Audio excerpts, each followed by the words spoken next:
اور ہمارے سمجھ میں نہیں آتا کہ یعنی ایٹم بم نہ ہمیں تعلیم دے سکتا ہے، ایٹم بم نہ ہماری یعنی نہ اسکول بنا سکتا ہے، ایٹم بم نہ ہمارے حل چلا سکتا ہے. ہم نے ایک ایٹم بم رکھا ہوا ہے.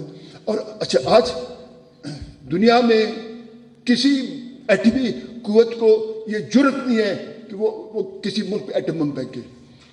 امریکہ آج تک ہیروشیما ناگاساکی جب بھی اینیورسری بناتے ہیں امریکہ کو گالیاں دیتے ہیں. آیا آپ نے اس سیاست کو عوام کے لیے بنانا ہے یا بس ایک ایٹمی قوت بنا کے پھر ہر در جا کے بھیک مانگنا ہے؟ یعنی کتنی بےزتی کے بعد کہ you are atomic power with the begging bowl. یہ بہت افسوس کی بات ہے.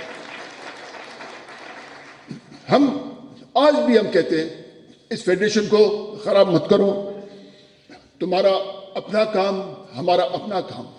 ہم کہتے ہیں، میں کہتا ہوں یا ہم کہتے ہیں کہ سینٹ کے اختیارات اتنے ہونے چاہیے کہ جہاں بھی یعنی ہمیں عوام کو ضرورت پڑے سینٹ کانسٹیٹیوشنل امینڈمنٹس کا اختیار رکھتا ہو. کیونکہ پنجاب کے 170 180 سیٹیں ہمارے 18 ہیں.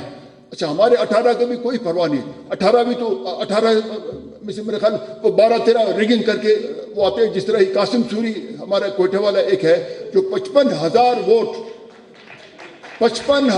ووٹ جعلی ہے. میں گزارش کرتا ہوں سپریم کورٹ سے یا نادرا کو بند کریں، کیونکہ یہ جو 55,000 ووٹ جعلی قرار دیا گیا ہے یہ نادرا نے قرار دیا ہے. یا نادرا کو بند کریں یا اس کو ڈسکوالیفائی کریں. 5 سال گزر گئے تو یعنی کس طرح یعنی کسی پولیٹیکل ایکٹیوسٹ کے کسی پولیٹیکل ورکر کے دل پہ کیا گزرتا ہوگا کہ اس نے 3-4 مہینے اس نے محنت کیا، اس نے الیکشن کیمپین چلایا، اس کے بعد جب اس کا رزلٹ آتا ہے تو وہ گرا ہوتا ہے. اچھا پھر یہ حسین وادیرا بیٹھا ہوا ہے، ان کے خلاف بغاوت کا مقدمہ ہے. کیا عمران نے باغیانہ باتیں نہیں کی ہے؟ اچھا عمران کیونکہ ان کا بغل بچہ ہے، عمران کے خلاف ایک کیس درج نہیں ہوا ہے. خالی ٹوشا خانہ کے علاوہ عمران نے گالیاں دی پاکستان کی فوج کو. تو ہم کہتے ہیں کہ اس ریاست کو ٹھیک کرو. ہمارے جو مسنگ پرسن ہیں ان کو عدالت کے سامنے پیش کرو. ہم بالکل نہیں کہیں گے کہ ان کو رہا کرو. ہم کہتے ہیں کہ ہمارے مسنگ پرسن سب گناہگار ہیں، ان کو عدالت کے سامنے پیش کرو. اگر تم نے قتل کیا ہے ان کا قبر ہمیں دکھاؤ. اگر کب نہیں ہے ان کی ہڈیاں ہمارے حوالے کرو. ہم خوش ہو جائیں گے. 10 دن ہم رو کے ان کے لیے فاتحہ پڑھ کر ہم گھر میں آرام سے بیٹھیں گے. لیکن یہ جو لوگ گم ہیں، کئی سالوں سے لوگ گم ہیں.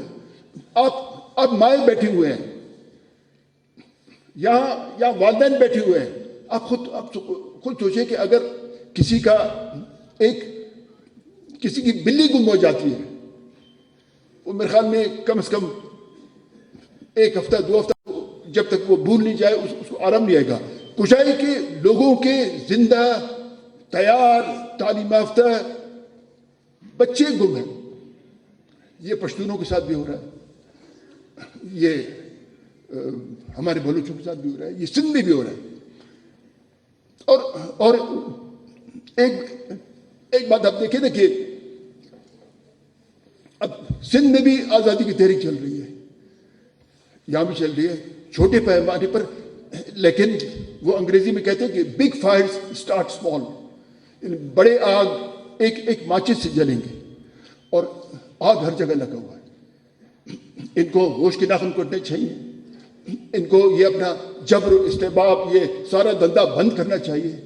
اب میں آپ کے سامنے کھڑا ہوں کہ میں ڈائریکٹلی افیکٹو ہوں.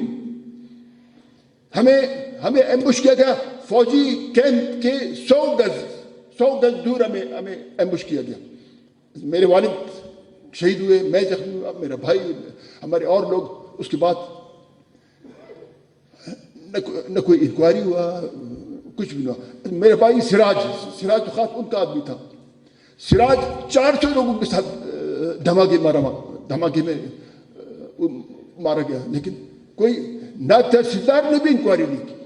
ایک چٹھی بنائی کہ 127 لوگ مارے گئے اور اس کے بعد معاملہ ختم. اور گیا سراج, یہی لوگ آتے تھے میرے گھر. میں دیکھتا تھا کہ سراج کے پاس جرنیل کرنیل یہ سب آتے تھے. اب تو میں لوگوں کو یہ بات کہتا ہوں کہ ٹھیک ہے, سراج کو اللہ مغفرت کرے, سراج نہیں ہمارے درمیان میں. ابھی 2 3 4 5 مہینے پہلے سراج کے والدہ فوت ہوئے. کیا وہ جو فوجی لوگ سراج کے پاس آتے تھے, ایک فوجی, ایک بریگیڈیئر, ایک جرنیل, ایک کرنیل, ایک حوالدار سراج کے والدہ کو فاتح کی لیا ہے؟ نہیں. کیونکہ اپنا مقصد نکال کے وہ گئے, کسی گلی میں گم ہو گئے. تو مطلب ریاستیں اس طرح نہیں چلتی. اور اگر اس ریاست کو ٹھیک کرنا ہے, سب جو موجودہ آئین ہے, جو موجودہ پاکستان کا آئین ہے, فوج اپنا کام کرے, ہم اپنا کام کریں گے. میرے خیال میں یہ معاملہ ٹھیک ہوں گے. اور ہم نہیں چاہتے کہ فیڈریشن کو نقصان پہنچے. اور اگر فیڈریشن کو نقصان پہنچتا ہے, آپ کا کیا خیال, اب آپ بیٹھ کر تقریریں کر رہے ہوں گے؟ کیا خیال آپ کا, خاقان عباس صاحب جہاز پہ آئیں گے, کوئی پنڈی سے نہیں نکل سکے گا, کوئی کوٹا سے نہیں نکل سکے گا, کوئی اپنے گھر سے نہیں نکل سکے گا. نہیں, اتنا فساد مت کرو. اگر پاکستانی فوج کے پاس 10 لاکھ بندوقیں, یہاں افغان جنگ کے بعد یہاں لوگوں کے ہر گھر میں 2 کلاشنکوف ہے, ہر گھر میں 10 ڈبے کارتوس ہے, ہر گھر میں راکٹ لانچر ہے. خدا نہ خواستہ اگر یہاں ایک خانہ جنگی شروع ہو جائے.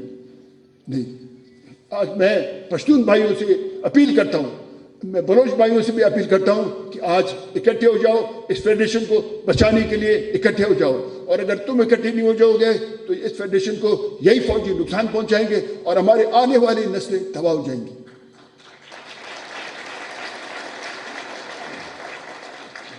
بس میں آپ سب دوستوں کا میں شکریہ ادا کرتا ہوں. لیکن جب جنرل عبد القادر بلوچ